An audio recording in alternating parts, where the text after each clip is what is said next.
চাওক যোৰহাট পৌৰসভাই কৰ ঠিকেই সংগ্ৰহ কৰে আৰু সেই অনুসৰি পৌৰ এলেকাৰ যিসকল নাগৰিক সেই নাগৰিকক আচলতে কেনেধৰণৰ সুবিধা প্ৰদান কৰিছে বা কি সুবিধা লাভ কৰিছে এই কথাখিনি যদি আপুনি চায় তেতিয়া দেখিব যে খোৱা পানীকণ যোগান ধৰাতেই কিন্তু বিশুদ্ধ খোৱা পানীকণ যোগান ধৰাতেই শেহতীয়াকৈ কিন্তু ব্যৰ্থ হোৱাৰ অভিযোগ উঠিছে।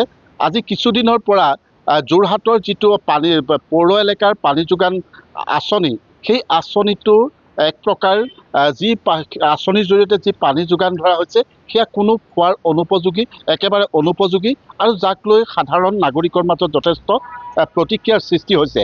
মোৰ পিছফালে যিটো আচলতে ভোগদৈ নদীৰ পাৰৰ যিটো আচলতে প্ৰবাহমান পানী যোগান আঁচনি সেই পানী যোগান আঁচনিটো যদি চাই এই যিটো টেংকি দেখিছে এই টেংকিটো আজি পৰিষ্কাৰ নকৰা প্ৰায় 6 বছৰ অতিক্ৰম কৰিলে আৰু যাৰ পৰিণতিত এতিয়া এই টেংকিটো সম্পূৰ্ণ আচলতে বোকা পলসেৰে ভৰি পৰিল আৰু যাৰ পৰিণতিত আজিৰ তাৰিখত কিন্তু নাগৰিকসকলে ইয়াৰ যিসকল বাসিন্দা সেই বাসিন্দাসকলে কিন্তু খোৱা পানী লাভ কৰিবলৈ সক্ষম হোৱা নাই।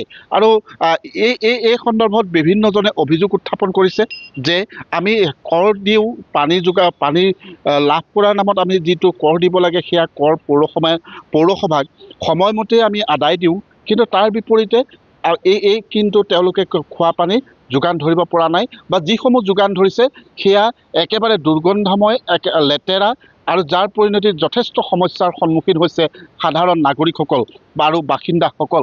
মই ইয়াৰ যদি কৰ্মচাৰী আছে মই কৰ্মচাৰীৰ পৰা কিছু কথা জানিম, যিহেতু কিমান দিন কেনেধৰণে ইয়াৰ পৰা পানী যোগান ধৰি থকা হৈছে। আপুনি ইয়াৰে কৰ্মচাৰী হয়, কিমান দিন হ'ল এই যে আচলতে ৰাইজে অভিযোগ কৰিছে যে ইয়াতে পানী আজি কিছুদিনৰ পৰা একেবাৰে লেতেৰা আৰু বোকাময়, কিহৰ ক'ত হৈছে সমস্যাটো ক'ত হৈছে? এইটো মানে কি নদীত যেতিয়া আমাক ঢল আহি যায়, ঢল আহিলে বস্তুটো তাৰপৰা নদীৰ পৰা টনা পানী আহে, নদীৰ পৰা টনাৰ কাৰণে ধৰি লওক ক্লেভাৰটো ধৰি লওক হেৰি হৈ যায়, বোকা হৈ যায়। বোকা হোৱাৰ লগে লগে ইয়াত চফা কৰিবলৈ অকণমান অসুবিধা হয়, তাৰমানে বলো ক্লেভাৰটো চফা কৰা নাই, ফিল্টাৰেও এইটো ল'ব নোৱাৰে, চফা কৰা নাই, ফিল্টাৰে চফা কৰিব পৰা নাই। হয়, এইটো প্ৰব্লেম সেইখিনিয়ে হৈছে মানে। আজি কিমান দিন হ'ল চাফা নকৰা? এইটো অন্ততঃ 5 বছৰমান হ'ল বাৰু ক্লেভাৰ চফা নকৰা। 5 বছৰ চাফা কৰা নাই? চাফা কৰা হ'ল। দাদা মই আপোনাৰ পৰা অকণমান জানিব লাগিব যে এইটো এটা বহুত পুৰণি এটা পানী যোগান আঁচনি হয়নে? কিমান পুৰণি? এইটো ব্ৰিটিছৰ দিনৰ পুৰণি, আমি তেতিয়া জন্মই হোৱা নাই।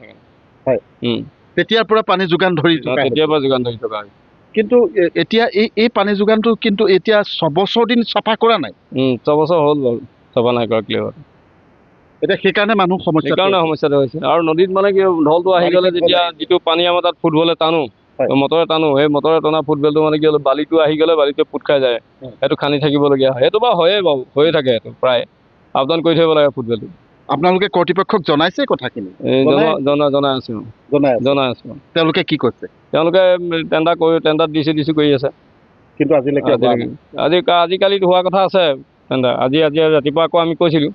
এই আঁচনিৰ জৰিয়তে নগৰৰ কিমান এলেকাক সামৰি লৈছে? এইটো যোৰহাটটো আধা এলেকা আছে এই গৰমৰ এইটো পানী কলত। এইটো পাই যায়? এইটো পাই যায়।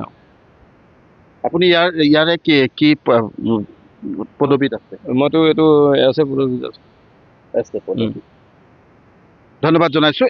এয়া আছিলে এগৰাকী কৰ্মচাৰী আৰু ইতিমধ্যে তেওঁ অৱগত কৰিছে যে তেওঁলোকে কৰ্তৃপক্ষক জনাই থাকে বা পৌৰসভাক এই কথাটো অৱগত কৰি আহিছে যে 6 বছৰ দিন যেতিয়া এটা আচলতে টেংকি চাফা নকৰে আৰু এইটো যিহেতু প্ৰবাহমান হয় পানী যোগান আঁচনি হয়, ইয়াৰ পৰা যিহেতু কাষতে ভোগদৈ আছে আৰু ভোগদৈৰ পৰা যিহেতু পানীটো সংগ্ৰহ কৰি ইয়াতেই বিশুদ্ধকৰণ কৰে আৰু বিশুদ্ধকৰণ কৰাৰ পিছত ৰাইজলৈ পানী যোগান ধৰে, কিন্তু সুদীৰ্ঘ দিন কিন্তু সেই যি আচলতে টেংকি যিটো সেই টেংকি আজিলৈকে চাফা নকৰাৰ পৰিণতিত এতিয়া ৰাইজে ঘোলা পানী খাব লগা হৈছে আৰু যিখিনি পানী শেহতীয়াকৈ এনে পৰ্যায় পাইছেগৈ কোনো কাৰণতে সেই পানী ব্যৱহাৰ অনুপযোগী, কিন্তু তাৰ পিছতো পৌৰসভাই এই ক্ষেত্ৰত যদিও তেওঁলোকে সময়মতে কৰ দি আছে, বাসিন্দাসকলে কৰ প্ৰদান কৰি আহিছে, কিন্তু তাৰ বিপৰীতে কিন্তু পৌৰসভাই আজিলৈকে এই ক্ষেত্ৰত এই বিষয়টো গুৰুত্ব প্ৰদান কৰা নাই, যাক লৈ ৰাইজৰ মাজত যথেষ্ট ক্ষোভ আৰু ৰাইজৰ মাজত অসন্তুষ্টি দেখিবলৈ পোৱা গৈছে। আপুনি বিচৰা বাতৰি পাব কেৱল নিউজ 18 এপত। নিউজ 18 এপ ডাউনলোড কৰিবলৈ স্ক্যান কৰক এই QR কোড। গুগল প্লে ষ্টৰতো পাব এই নিউজ 18 এপ।